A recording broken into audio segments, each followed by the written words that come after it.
నందకిషోర్ అన్న. ఇప్పుడు ఇక్కడ రంగోలీ కాంపిటీషన్ ఉందని ఎవరి వల్ల తెలిసింది అలా మీకు? మాకు రమణారెడ్డి సార్ చెప్పారు సార్.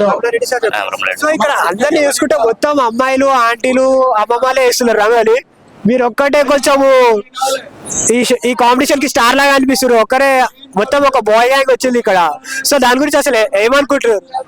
మామూలుగా ఏమంటే ఇది కూడా ఒక ఆర్ట్ కింద, మేము ఫైన్ ఆర్ట్ స్టూడెంట్ కాబట్టి మాకు కూడా ఇంట్రెస్ట్ కాబట్టి మాకు రమణారెడ్డి సార్, మా ఫ్యాకల్టీ జి వెంకటేశ్వర్లు సార్ అని ఉంటారు, వాళ్ళు చెప్పడం వల్ల మేము ఇక్కడ వచ్చి రంగోలి పార్టిసిపేట్ చేసాం. సో ఇక్కడ ముగ్గు చూసుకుంటే ఏం వేస్తున్నారు అన్న? రేవంత్ రెడ్డి కనిపిస్తున్నారు, సో రేవంత్ రెడ్డి వేస్తున్నారు. ఇంకా రేవంత్ రెడ్డి ఫుల్ వస్తుంది, రాహుల్ గాంధీ, సోనియా గాంధీ, ఇందిరా గాంధీ. అది వీళ్ళనే వేయాలని ఎందుకు కల్పించింది అలా? అంటే ఇప్పుడు మన కాంగ్రెస్ పార్టీ కదా, సో వీళ్ళు కాంగ్రెస్ నేతలు అంతా కాబట్టి దాని వాళ్ళ గురించి వేస్తున్నాం. ఎంతసేపటి నుంచి అవుతుందని మేము ఒక హాఫ్ అన్ అవర్ అవుతుంది వచ్చి.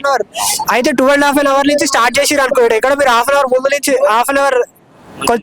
ముందు నుంచి స్టార్ట్ చేసిరు. అవును, ఒక 11:30 అట్లా స్టార్ట్ చేసాం. సో టైం సరిపోతుంది అనుకుంటున్నారు ఇప్పుడు వేయడానికి? ట్రై చేస్తాం, సాధ్యమైనంత వరకు ట్రై చేస్తాం. టోటల్ ఎంత మంది ఉన్నారు అలా మీరు? మేము 5 మంది ఉన్నాం. 5 మందిలో ఐడియా వరకు వచ్చింది అసలు? అందరం కలిసి చేసుకున్నాం అట్లా ఐడియా. అవునవును, మాట్లాడుకున్నాం, డిస్కషన్ చేసాము, ఒక్కొక్కరు ఒక్కొక్కళ్ళు పేరు చెప్తే సరే మెయిన్ కదా వీళ్ళు అనుకుని వీళ్ళు చేసాం. అయితే టైం సరిపోతుంది అనుకుంటారా ఇప్పుడు? మేబీ ట్రై చేస్తాం, టైం సరి ట్రై. 10 prizes ఉన్నాయి, 10 prizes లో ఏ ప్రైజ్ రావచ్చు అనుకుంటున్నారు మీ ప్రైజ్ కి? ప్రైజ్ గురించి అయితే ఏం ఐడియా లేదు, సో జస్ట్ సాటిస్ఫాక్షన్ కోసం పార్టిసిపేట్ చేయాలని పార్టిసిపేట్ చేసాం.